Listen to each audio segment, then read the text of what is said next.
Welcome back to the Accessible Art History YouTube channel. In today's video, I'm covering the last installment of one of my favorite movie franchises. Since I was a child, I've loved Indiana Jones. He made history exciting and always wanted to share his finds with the community versus being stuck in private collections. His character helped me discover my love of history, art, and archaeology. In honor of this week's premiere of the 5th indie movie, Indiana Jones and the Dial of Destiny, I thought I would share some of the facts behind elements of the story. Of course, this means the whole video is a massive spoiler, so please skip if you haven't seen it yet. So without further ado, let's dive into the video. Adolf Hitler made no secret of his desire to possess holy relics that he believed to hold magnificent power. In fact, this was a key plot point of 2 previous Indiana Jones movies. He believed it would give him a leg up in the fight for control of Europe and eventually the world.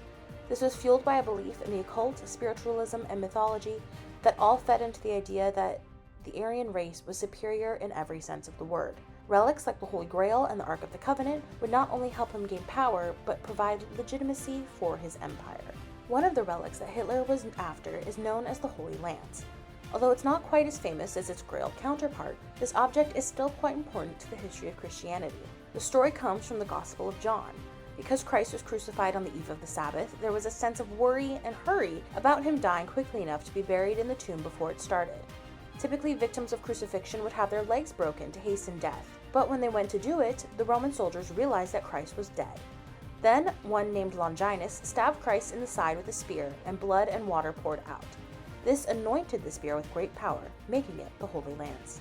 It was believed that whoever held this relic would wield extraordinary power and become invincible. Today, there are 4 objects claiming to be the Holy Lance. They are located in Rome, Vienna, Antioch, and Armenia.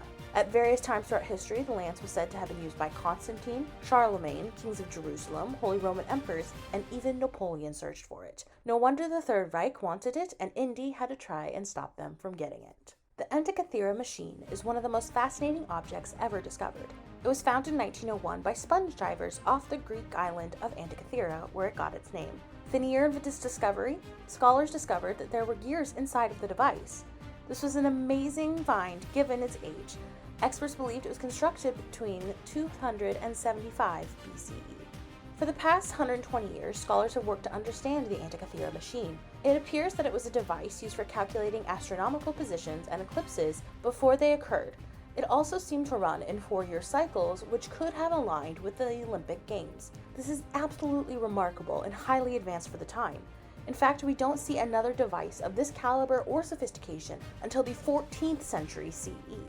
There's still a lot we don't know about the ANTIKYTHERA machine, and it's still being studied today.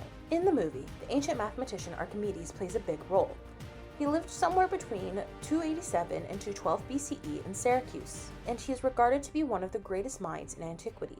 He laid the groundwork for the development of calculus, created geometric theorems to find the area of a circle, the volume of a sphere, and much more, and derived a method to discover pi, just to name a few accomplishments.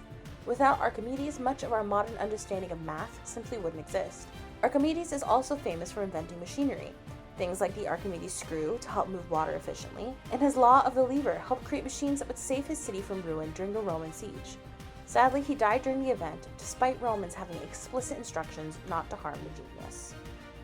For history nerds, Indiana Jones represents the thrilling stories that surround people and objects from the past. I will always be grateful for this franchise for introducing me to the subject. Have you seen the latest indie film? Let me know in the comments below.